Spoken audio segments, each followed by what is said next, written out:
We are live, everyone. How are you doing on this wonderful Black Friday 2020? And this is kind of a spur of the moment. Didn't really necessarily expect to do this. God, man, my hair is jacked. I'm happy I'm getting it cut. Tomorrow I'll look fresh. I might hop on and actually do something for the NFL tomorrow. Man, what a day. If anybody is watching this, whenever someone is watching this, let me know if there's no volume or something. Sometimes these like AirPods just don't work right. And I just want to make sure that these words get heard, or else it will be a waste of my time. As you can see behind me, I am jacked and ready for Christmas. It is coming soon, but I'm about Christmas all the time. 24/7, 365. Uh what else can I say? What I didn't love was the college football slate today. I ended up doing okay in my head to heads, which probably um, helped salvage what was otherwise a pretty fucking awful day. There were a number of things that really went upside down, I think. First and foremost, um, Valade getting hurt. And I knew it, like, I never play anyone 100%. But again, playing in tournaments, we have to consider things like what is everyone else going to do?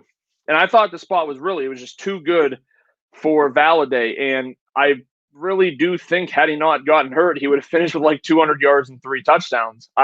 And that might have been 4 touchdowns. I think he was definitely in the midst of a slate breaking performance. But when you know he's going to be owned, which I thought was probably going to be near 80% in tournaments and 100% in cash games, and it wasn't. It was like 80 and fucking 60. You have to make that choice. So what are you going to do? Are you going to fade, or are you going to go over the field? And if someone's 80% owned or 60% owned, like, to go over the field means you have to lock them in. So wouldn't play it any differently. I actually don't really think that was the killer. The killer was the Marvin Williams news, right? That was super tilting. No question about it. Right before, I don't know, about like an hour and a half before game start, I saw on Twitter, college fantasy football, I think, tweeted out a beat reporter saying Marlon Williams is not out here for warmups, but it's somewhat common, but he never came out. And I kind of ended up building in reverse. I ended up doing more research, as I always do, and just really falling into Michael Wilson, which was great. He did very well.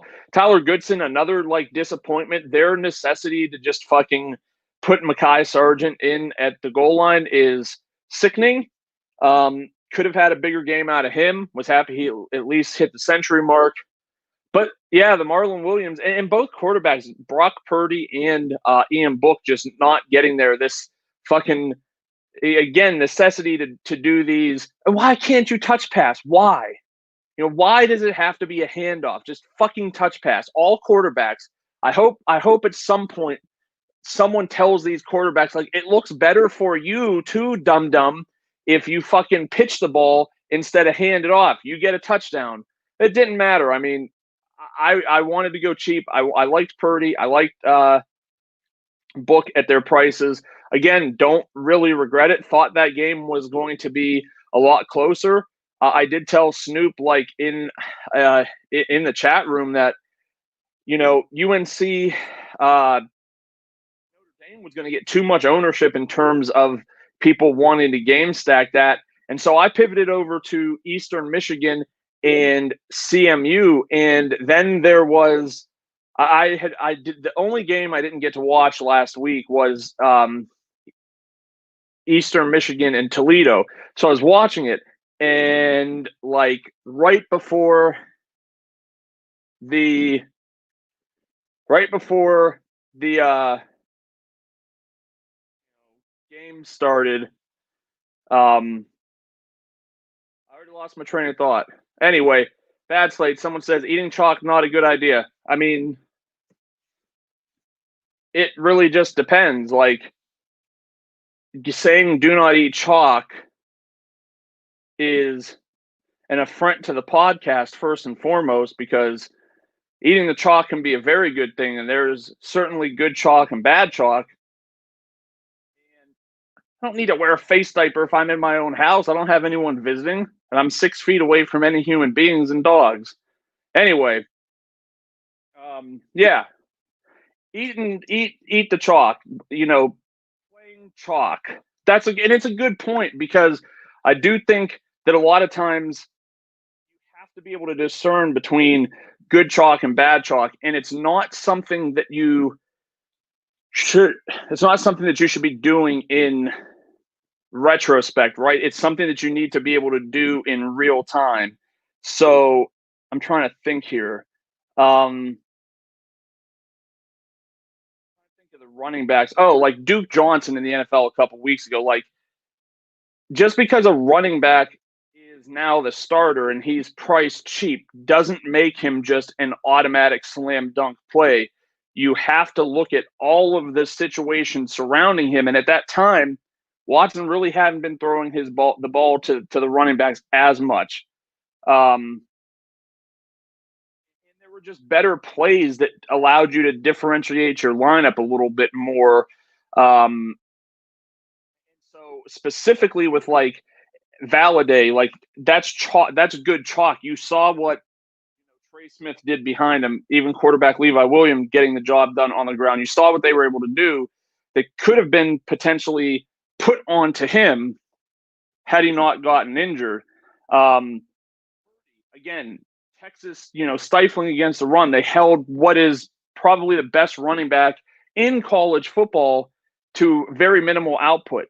And you could beat Texas through the air. So everything that you're kind of like looking at was there in that matchup book. You expected this to be a competitive game. He gets it done through the air and on the ground. And there were, multiple situations. We referred to the Skronek run that could have been a touch pass, and it would have been the same result, but it would have been, 4.5 more points for Book. When Kyron got the 1-yard touchdown, and I didn't see that part of the game, but they marked the receiver out at the 1, even though it looked like he was pretty clearly touching the pylon. Again, like, instead of 19 points, Book's at 29 points. Like, these things all matter a lot in the scope of how chalk gets broken. Like, what is bad chalk is if someone plays the third Alabama receiver because he's 3.4K, because maybe Slade Bolden might not play, and thus this guy's in position to be the fourth person on offense to get looks at the ball. Like, it's a cheap price, and it's going to let you put things in your lineup.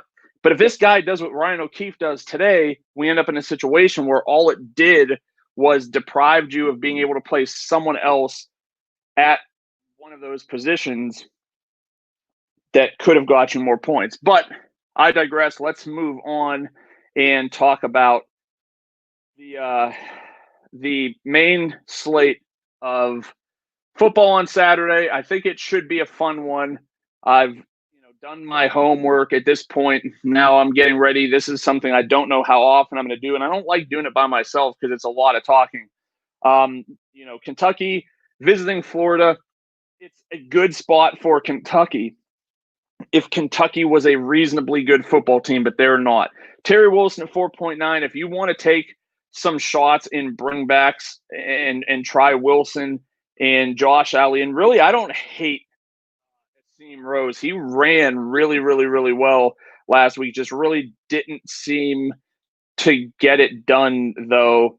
These guys are all priced super cheap. Like, if you want to run the bringback stacks with Florida, I don't hate it, but I do feel like it's just setting up to be a fail spot for that entire team. On the Florida side, I think it's pretty clear. The running backs have been pretty much useless this year. I'm not looking at any of them. They are pushing as hard as they can to try to get Trask the Heisman, and almost 10K. I mean, he needs, now we're to the point where he needs a ceiling game every time out. At 10K, I think that he probably needs 40 fantasy points, which he's done twice this year. and they were against two of the worst offenses.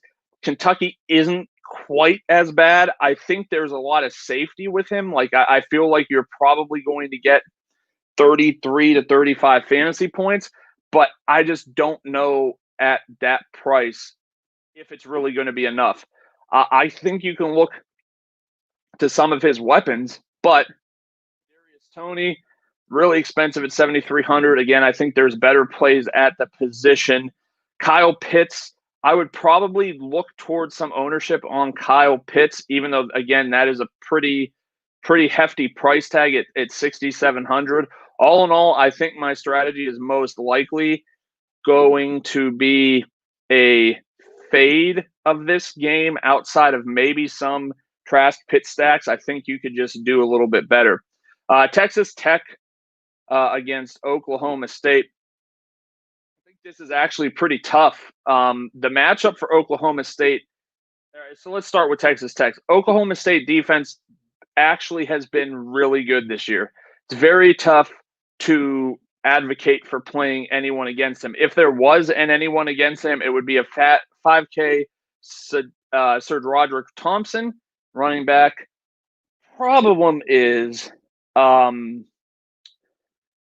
despite how good he is, I'm not sure he's going to get full usage at this point. They're splitting reps at quarterback between Columbia and Bowman, and even though we've thought it was Eric Ezukama, he's just not doing enough to really put up the kind of game that we need. I'm pretty much off this team here. I don't really love anything at all, even in game stacks. On the flip side of things, we definitely have some serious problems here because first and foremost, this Oklahoma State football team is facing one of the worst defenses in all the country. The problem is, outside of Tylan Wallace, every one of these guys has been pretty much junk on a week-to-week basis, and I don't want to trust them at all. Like, this is the absolute smash spot for Chuba Hubbard, 6,600. I mean, I don't think anybody coming into this year thought we were going to be dealing at any point with a 6,600 Chuba Hubbard. This is the lowest he's been all year. He has under 5 fantasy points in back-to-back games. And while this, again, sets up as being a really good matchup, the problem with it is that Spencer Sanders is doubtful. Shane Illingsworth is out. So we're looking at Ethan Bullock, who has been literally as bad. I mean, this is a guy who actually played an entire football game and finished with negative fantasy points. This guy is bad. And with how bad he is, they're just going to stack the box against Chuba. And in 2020, like, that works. It's working for teams in 2020. I don't see any point in trying to pretend it's not. I think he's very risky. I think people will advocate for playing him in cash. I'm not sure how I feel about it. I'm really not. LD Brown is cheap behind him. But again, these are just situations where if I'm Texas Tech, I'm just going to stack the box, and I don't think the quarterback can beat me. So, we're 2 games in, and I'm pretty much just like not that interested in anybody. And then the buck stops because we head to Ohio State, taking on Illinois. And look, there's some intrigue here in the fact that Ohio State's dealing with some COVID issues.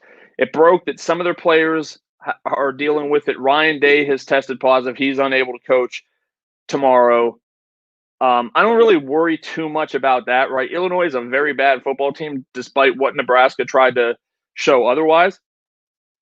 So this is a game they should be absolutely able to run away with. But I'm just worried at like 11 o'clock we find out that some actual real players on this team are not starting. Like, is it Garrett Wilson? Because there could be a lot of value that opens up. And as long as Justin Fields isn't the one who is not playing, like as long as Justin Fields is playing, I'm fine with whatever receivers end up out there. But as of now, Fields is probably my top cash game quarterback. 9,700 is a big price to play. pay, but I think this sets up to be a ceiling game for him, which is somewhere between, 35 and 45 fantasy points. One of the rumors is that Trey Sermon might be one of the ones affected. Again, this is all speculation from not authoritative people, so take it for what you will. Master Teague sets up in a really good spot, 7,700. I think he's better suited for tournaments just based on how Justin Fields runs this offense. And then from there, Garrett Wilson is the absolute target guy, 8,400. He's kind of playing the role that we always seem to have one dominant possession receiver at Ohio State, and then just some guys who end up getting off after that. Chris Olave at 6,800, highly attractive price. If you can get him in your cash game lineups, I think that he's safe for 20 to 35 fantasy points, which is great production there. Beyond them, we'd have to wait. I did see a report that it is some of the receivers, and it could be some of the starting receivers that aren't Wilson or Olave. If that's the case, I would be interested in Julian Fleming a little bit. He's pretty well liked in the Devy community, and I think you could take some shots with him if we find out that some of the lower tier receivers are not going to be playing, because he'll end up with more snaps. And as long as you're getting snaps, there's opportunities in this offense. Don't think I'm really going to look at anyone on the Illinois side of the ball. From there, we go to Maryland against Indiana. Indiana has been playing surprisingly good defense this year. They almost beat Ohio State last week. Didn't quite come to fruition, but I think that it really makes me halt my desire to play a lot of these Maryland guys. I would probably whittle it down to Dante Demas and Raheem Jarrett. Jarrett being a much bigger game threat, Demas being more of a possession type, but I expect the game script to be in both of their favors, so I wouldn't hate you if you play them. On the Indiana side of the ball, quite frankly and honestly, one of the biggest misprices all year, despite him not really being that great, is Stevie Scott, a guy who had 20 or more touches in the first 4 games, and he's 5.1K because of the fact that he just didn't get it going against Ohio State last week. So thinking cash games, that very well may be the place to start. And I'll have a lot of him in tournaments as well. Ty Freifogel. This guy, man, he's got 30 or more fantasy points in 3 straight games. He's, 7,800. This is a perfect matchup for him, but his price puts him in that tournament only vein for me, because I do think there is some touchdown reliance. He's getting receptions and yards, but he's not $4,700 anymore, and thus that puts him in a little more compromised position where he really has to perform. I think the only other guy I would look at is Whop Failure at 5,200. Has been producing just fine, but still unable to really get one of those games off. This could be a good spot to utilize him in either format.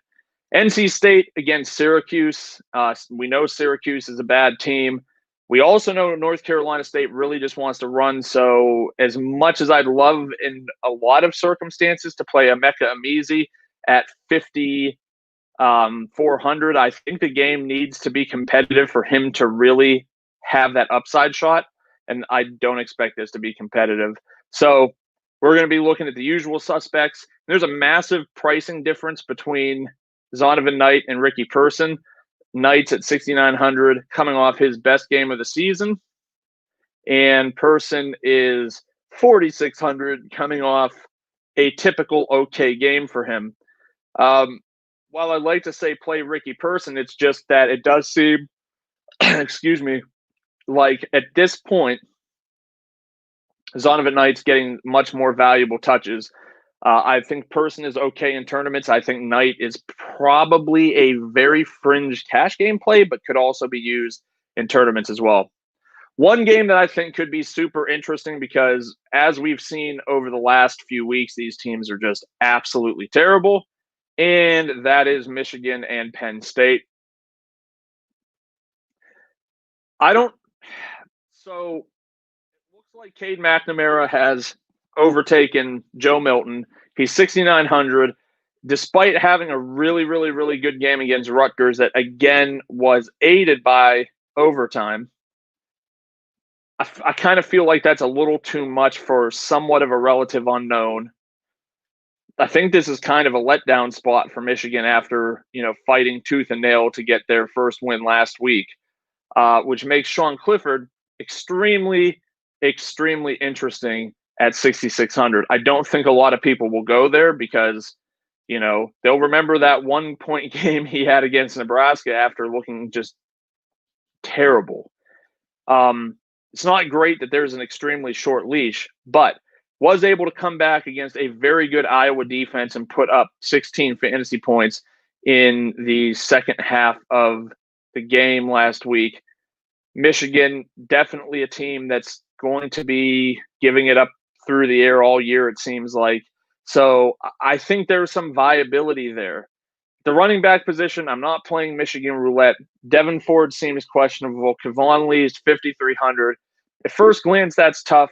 He was heavily involved in the passing game, and I think that's really what he'll have to be involved in to really make value, because I don't think this is a great spot for a Michigan team that is likely to become better as the year goes along against defending the run.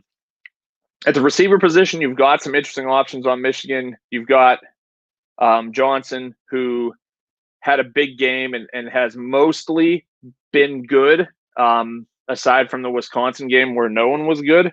Ronnie Bell would be the next guy there that I would look at, but really it seems to be Johnson. But my favorite play in the game is Jahan Dotson. Michigan's really been letting, number one receivers just absolutely smash them to death this year. They can't defend the pass. And as long as these assholes throwing this guy the ball are able to keep it somewhat near him, this is a really, really, really good spot. And this is a guy that was just a couple weeks ago priced in the 8Ks.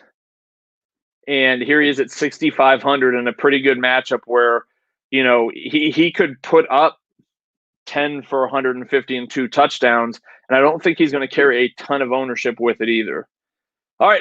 Auburn, Alabama should be a good one. On the Auburn side of things, despite Bo Nix being 5.8K, just not a lot to really love there. I'm frightened about his overall upside. Mac Jones at 8,200. There's some potential there. I don't hate it. It would definitely be. I think it might be more of a cash game play than a tournament play, just because I think he's probably got more floor than ceiling. I'd really be looking at Najee Harris here. I think this sets up to be one of those break apart games. I'm sorry, I have to stop for a minute. I need to go back to Syracuse, because I skipped over them. I just realized it, and there is some stuff that needs to be mentioned there. Taj Harris is 4,800. He is their top guy. It's been bad quarterback play for them, and I'm talking about this right now because we are sitting in a situation here where it looks like we're going to get a backup Markovich for Syracuse, a $4,500 quarterback, Dylan Markovich. Don't think he's like a cash game play or anything like that. North Carolina State really not very good against the pass. Just kind of saying that's a little bit of an interesting tournament stack, because if you play those two and God forbid the kid has a decent game and goes even 202 and Taj Harris goes 8 and 120 and 2 for less than an actual player like Elijah Moore or Najee Harris, you're able to put together 35, 40 fantasy points. and really, really stack your lineup around that. Again, not something you're doing in cash, but an interesting tournament option. Back to Alabama, Najee Harris, I would look at that for sure. He's probably my favorite running back on the slate, and it might not be close. Stevie Scott obviously is there because of the price, but in terms of actual production, I'd be looking at Najee Harris. At the wide receiver position, Devonta Smith is who he is. He's awesome. I think you're going to see some people hype up Jaleel Billingsley if it comes out that Slade Bolden isn't able to play. I think he's fine for tournaments at 3,400. Hard to trust the number 3 receiver on a I guess I'm tired, on a Alabama team who probably would be fine running the ball. Some interesting plays I really think we need to look at. Anthony Schwartz at 5K and Seth Williams at 4,500. Like, there's no situation where Auburn has 100 yards of production at the quarterback position. It's a favorable game script. Seth Williams is, to me, a no-brainer NFL talent. Huge skill. Going up against NFL talents at Alabama, but to just think that somehow mandatorily he's going to draw dead because he's playing at Alabama, I have a major issue with it. $4,500. I could be a crazy person, but I'm considering him for cash games. You know, I think that there's a legit situation where he could get 10 to 13 targets. And if he goes 7 for 70, you're there. If he goes 7 for 70 in a score, which I think is in play half the time, I don't think it's a huge number, but I mean, and it's a low total. It's 19 points. I don't see it happening on the ground. So you're telling me they're going to score almost 3 touchdowns through the air. I don't see many scenarios where, if that is the case, that and look, I mean, Saban has COVID again. You know, Bama's been running roughshod. They just had a little bit of an easy win versus Kentucky. It wouldn't shock me if they're looking ahead to their or to their next matchup, because Auburn, despite being ranked, and I just feel like these games can tend to stay close. So I think you're a little bit crazy to just, I mean, look at USF and UCF today. Like, Jordan McLeod was 0.77 fucking percent owned. Less than 1% of people played the highest scoring quarterback today. Less than 1%. But if you look at it, what was really keeping us from doing it? You know what I mean? And we'll get to almost a similar situation in a couple minutes here, but we know UCF is terrible on defense. We watched a team like Memphis, not trying to compare Memphis and USF, right? But Memphis took it to them. It was a very close game. That was a game Dylan Gabriel had like 63 fantasy points because he threw like 506 touchdowns and had a rushing touchdown. And McLeod and Brady White went apeshit, and all those guys had big fucking games. And it's not shocking that McLeod was able to do that, even though, you know, they were expected to score around the same amount of points that Auburn is, but they scored double that. So, you know, you can't just go into situations just robotically saying, well, you know, I mean, it's pretty obvious that Vegas only thinks they're going to get 19 points. So, you know, that's just not enough for Seth Williams to eat. I mean, again, give me Seth Williams at 4,500. I'm going to take it. I'm fine with it. And Schwartz, too. I mean, he's got a unique, like, size-speed combination that I think could give Alabama fits. It would not be shocking to me if we see some kind of Auburn-Alabama stack taking down a tournament, and Bo Nix and Seth Williams and Schwartz and everybody on this team are going to be like 5% owned or lower because it's fucking Alabama. So again, you know, like, you got to try to be fearful when others are greedy and greedy when others are fearful, right? When everybody's chomping at the bit to play somebody, you have to ask yourself, is this a good play? First thing we talked about at the beginning of the show, is this a good play? Is there someone who could be better? Is there, and this is specifically for tournaments, but like, you knew everyone was going to play UNC And how could you not play UNC and Notre Dame? We literally just watched a UNC game where Wake Forest and UNC combined for like 100 points. Howell went off. Hartman went off. Donovan Green went off. De'Ami Brown went off. Daz Newsome went off. Fucking Michael Carter went off. Jaquari Robinson went off. Like, all of these guys popped. And so you look at this game, Daz Newsome's too cheap. Ian Book's too cheap. Ben Skronik is too cheap. Javion McKinley is too cheap. It just makes too much sense to put them together. But what if they score less than 50 points combined? What if the game goes under? Then that all sinks. And it did. De'Ami Brown sucked. Daz Newsome sucked. Ian Book sucked. Ben Skronik sucked. The only guy who really got off other than Kyron Williams was Javion McKinley. He didn't even score. He just had like 5 for 160 or 126 yards. If you pivoted to that UCF-USF game, you were still able to pound in Kobe Lewis. You could have put in Lou Nichols, who broke the fucking slate as a backup running back.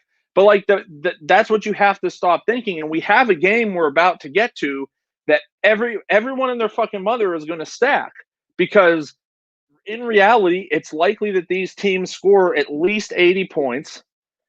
One side of the game is priced way too cheap so that you could fit the two most expensive players at their position on the slate together, as they've been combining for 100 points a game the past few weeks. But what happens if the game is 25-14? Then what?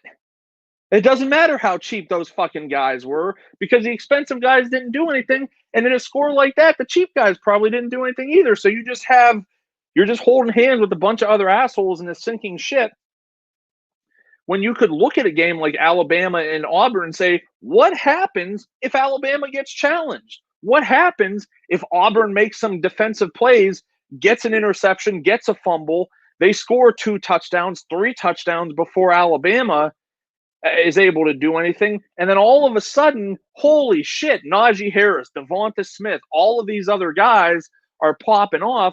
And on the other side of the ball, a fucking 5.8 Bo Nix, a 4.5K Seth Williams, and a 5K Anthony Schwartz have 35 fantasy points each at 5% ownership, because everyone was scared of fucking Alabama. So these are the spots you have to pick and say, okay, everyone's scared. I'm fucking diving right into this. And it doesn't have to be this game. But the point I'm getting at is, if you could find a position to be different than somebody else, anything can happen. It's in sports. I mean, it happens literally all the time. Zonovan Valade, he had 96 yards in the first 7 minutes of the game. And then right before halftime, he fucking catches a pass and they fucking hit him right on the knee, and that's it. Game over. And then you watch his backup go for 140 some and 2 and 1. You see the quarterback, who really, up to this point, with a healthy Valade, hasn't been able to do anything. So you have to just you have to look at things from a different perspective and just try to figure out what can I do different than the field, because especially in college football, I would wager that there's no weeks where just straight chalk takes everything down and a tournament gets chopped up between 10 people. You see it somewhat in other sports, not that often. It's not often that you see a chopped up Millie Maker, but 1 week of the NFL season, you might find some single entry shit where several people landed on a fairly chalky build one time.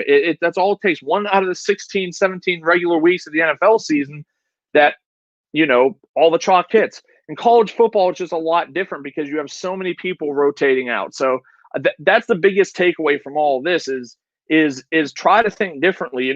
If people are going to look at, and it's tough because when I'm looking at this, I'm like, shit, there's a bunch of fucking write-off games here.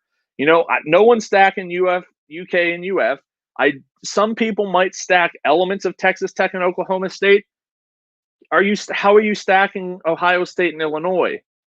You could do some. Okay, so maybe this is a letdown game for Indiana after they came so close against Ohio State, and Maryland is a little more than they can handle, and it creates another Penix ceiling game. But you also get Talia Tagovailoa and Dante Demas and Raheem Jarrett who also go off. Like, that's possible. Maybe this fucking kid from Syracuse lights a fire under everyone's ass and you get, Nykeem Johnson and Taj Harris and Emeka Emezie and Zonovan Knight and Bailey Hawkman. And, it's easy to see how Penn State and Michigan can do it. It's not easy to see Bama and Auburn. Not easy to see Pitt and Clemson. Not easy to see Northwestern and Mississippi State. So, like, I just think you have to try to look at some of these games that feel uncomfortable and just wrap your head around the idea that you might have to make them feel fucking comfortable, or else you're not going to land on the thing that wins money. Anyway, moving on to Pitt and Clemson. For me, for the most part, I'm looking at DJ Turner 4,400 on Pitt. That's really all I could look at, and that's more or less contingent on, Addison being out. If Jordan Addison plays at 4,800, I mean, it's hard to not look at him. But I can't do, I can't do anything else on the Pitt side of the ball in typical like cash builds and non-game stack builds. For Clemson, I kind of feel like Pitt is good enough defensively and like slow and annoying enough that it's tougher to feel like you can see the ceiling opportunities. But that doesn't mean that Trevor Lawrence and Travis Etienne and Amari Rodgers and Cornell Powell and Brandon Galloway, especially Galloway, coming back and working his way back from injury, this seems like a really, really, really, really good spot to go back to a guy who was getting some targets, and we know Clemson's going to score. And honestly, Clemson has to put the foot down right now. I think they are still in the college football playoffs, but they really need to like blow some people out to stay there. So I would probably view all of these guys, including Galloway, as being more of a, tournament look. I don't really see a ton of cash game. I don't see a lot of cash game stuff here that makes me really excited. I think we can get some stuff in better spots. Northwestern, Michigan State. Northwestern and Iowa, just two teams I don't play people against because, again, when we're playing DFS, we're looking for one of two things. We're either looking for misprices where we feel like on the team that is on the favorable side of things, we can gain some, they priced this guy wrong type stuff. The only guy I would look at a little bit would be Kyrick McGowan. He's 4,200. I don't think he's got a ton of upside. I do think he could be someone who maybe can get you like 14 to 16 fantasy points. That's really about it. I'd love to say a $4,800 Isaiah Bowser, but he's been terrible this year. Drake Anderson is not, really that involved. So it's nothing that I could really advocate. This game is basically a wash for me. How do I want to do this? Let's go to Louisville and Boston College. So lots of questions with Louisville. We know Javian Hawkins is out. He's done. He's opted out. The running back situation saw Bailey, Hall, and Mitchell all carry the ball like 10 times. I'm good.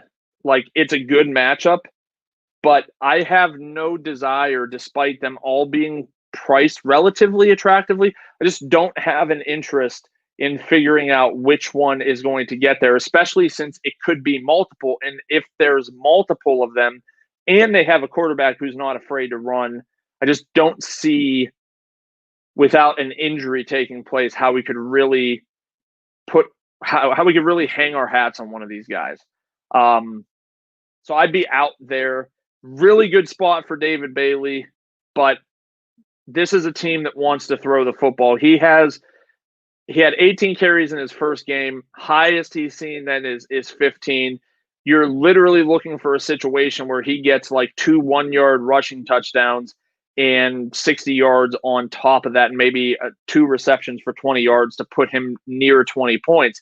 And that might be fine at 4,400, but I just don't know, based off of how this team runs, I honestly just don't know where that is in the stream of potential outcomes. So I am going to be low to no on this entire running back situation.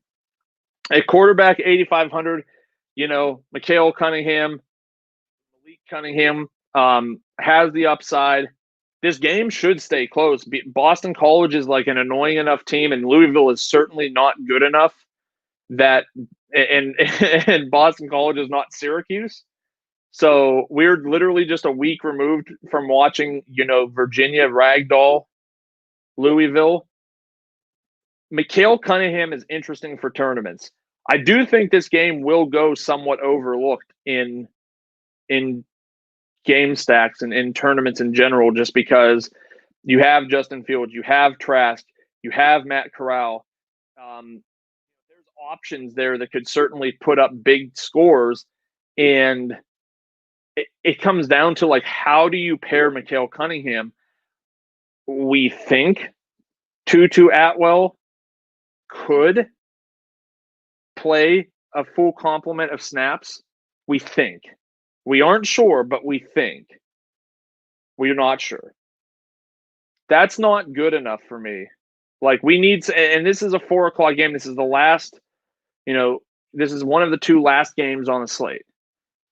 We've seen, without Atwell in there, Des Fitzpatrick seemingly just wasn't running that much in the first half.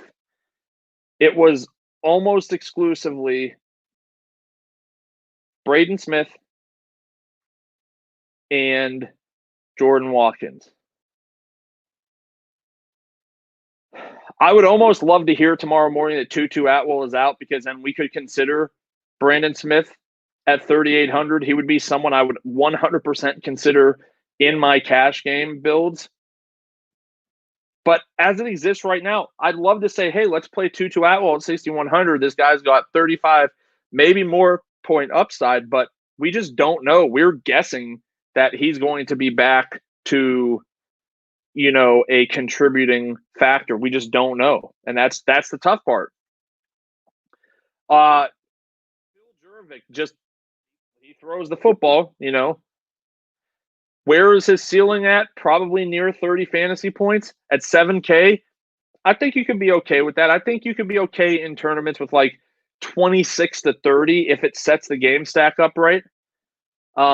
He's got guys, Zay Flowers, for me, without revealing too much of my model, because come on, I don't want to give it all away, but like Seth Williams was like the fifth or sixth highest projected receiver on the slate. Zay Flowers is pretty much right there with him. So I think, Zay Flowers, obviously quite a bit more expensive than Seth Williams, but also in a more favorable situation. Very dynamic. Think there's upside there. Hunter Long. But then the problem becomes, you got like CJ Lewis who gets involved, and he has a potential to pop off a big game. Jalen Gill could potentially, put stuff together. So it's not even the problem with Boston College, from what I've witnessed in the early parts of this year, are this, okay? Somebody gets off, right? Somebody every week for Boston College is the guy. Good fucking luck guessing which one is the guy this week, right? I think Flowers is the most talented, but you could have Long, Lewis, or Gill put together a game that could just as easily end up making them the highest scoring player on this team. Prices are favorable, so this is a great opportunity to try to put some game stacks together. But I saved the best for last, and this one is going to be a no questions asked, no-brainer. This is where people are going to look when it comes to, game stacks as a starting point. And really, it makes sense, right? 95% sure that this game has the highest total on the slate because, normally Mississippi State games do. And it does, and Ohio State, Illinois does, but that's just because Ohio State's expected to score 50 fucking points. But this is still a good situation. Mississippi expected to score 58, almost 59 points, putting them at, 38 points, putting them, crazy as it sounds, like fourth or fifth on the slate behind Clemson, behind Ohio State, behind USC was one of those teams, which that's a laugh. I don't think they were to go out there, but Florida also on there. So this is a good spot, I think, but it's a spot that everyone's going to look at. Now, in cash games, are people going to look at Matt Corral? I don't think so. He's 10-1. That's tough. This guy has put up 46 and 47 fantasy points in back-to-back games. Those games have been relatively competitive. That's kind of the problem. Really, every game they've played has been competitive this year. He had really only had one bad game, and that was against Arkansas. And I think, if I remember correctly, and this is not an excuse, this was a weather game. There were some high winds in this game, and then he bounced back against Auburn, and ever since then, it has just been balls to the wall. And Vandy and South Carolina have been terrific matchups, but I'm here to tell you that Mississippi State, they're terrible. They are awful. Mike Leach looks like he had this team put together in week 1 against LSU, and we really just found out LSU is just a terrible defensive football team. That's all we found out.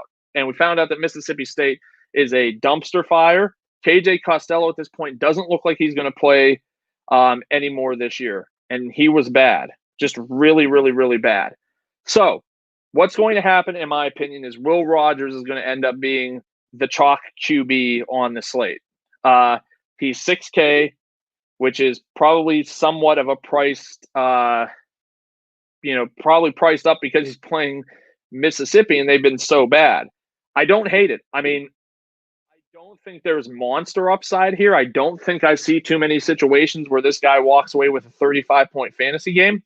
But I do see scenarios where this guy walks away with a 22 to 26-point fantasy performance. And because they'll have the ball in their hand more often, it's a lot easier to make the argument to play a quarterback at your superflex position because, like I said, they touch the ball more than anyone else on their team. The running back position, this is where things get extraordinarily interesting. Both of these teams are maybe in a timeshare. Dylan Johnson right now had a big week last week because he got 2 goal line touchdowns. Outside of that, he would have been outscored by Jaquavius Marks. But yet he would not have. Jaquavius Marks only got to 9 points. He would have finished with 12 points without the touchdowns. That's a big deal, though. Do I think Marks has a huge upside here? No, but I don't also think that Dylan Johnson has necessarily eclipsed him on this team either. I think I'm weary of both of them. I don't see a super high upside situation for both of them. I see realistically both of them around 18 points. And if you think that's okay and you want to run them in game sacks, I'm way more content playing the cheaper Marks. Then you have the Mississippi side of things where you have Jerrion Ely, which to his credit, he has managed double digits in every game this year, right? So he's somewhat warranted the $7,100 price, having 4 games over 20, 3 games under 20. I could see this setting up either way. He is not a high volume pass catcher, but he can catch passes. He is somewhat touchdown reliant though. But again, this is a team expected to score like 40 points. So there's opportunity there. Snoop Conner, always a somewhat of a tournament option just because you never know when he comes in and kind of vultures some of those opportunities. So overall, I'm tepid on the running back situation. Elijah Moore, to me, is if you can fit him, play him guy. In a perfect world, you fit and play both Najee Harris and Elijah Moore, but the only way you're doing that is if you are not playing Justin Fields. If you're playing Justin Fields, I do not think you are getting all 3 of those guys and another quarterback in there. And if you do, you're playing a bunch of guys who are 3K, and you literally have to hope for all of those guys to get 50 fantasy points, and it's just very, very unlikely. Nonetheless, he's the number 1.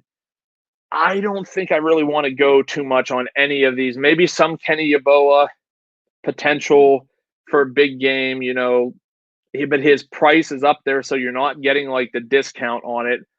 And then on the Mississippi State side of things, We saw Jaden Walley have a big game, saw a lot of targets, went 7 for 115 and a touchdown.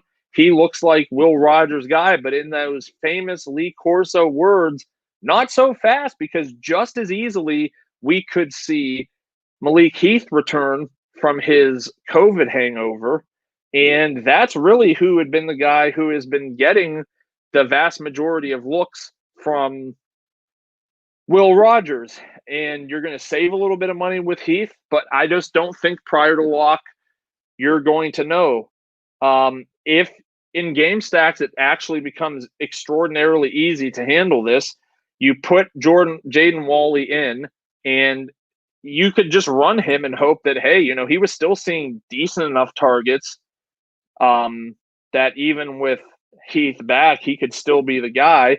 Or you could pivot from Walley to Heath. Regardless, Cyrus Mitchell is like the number 2 on this team.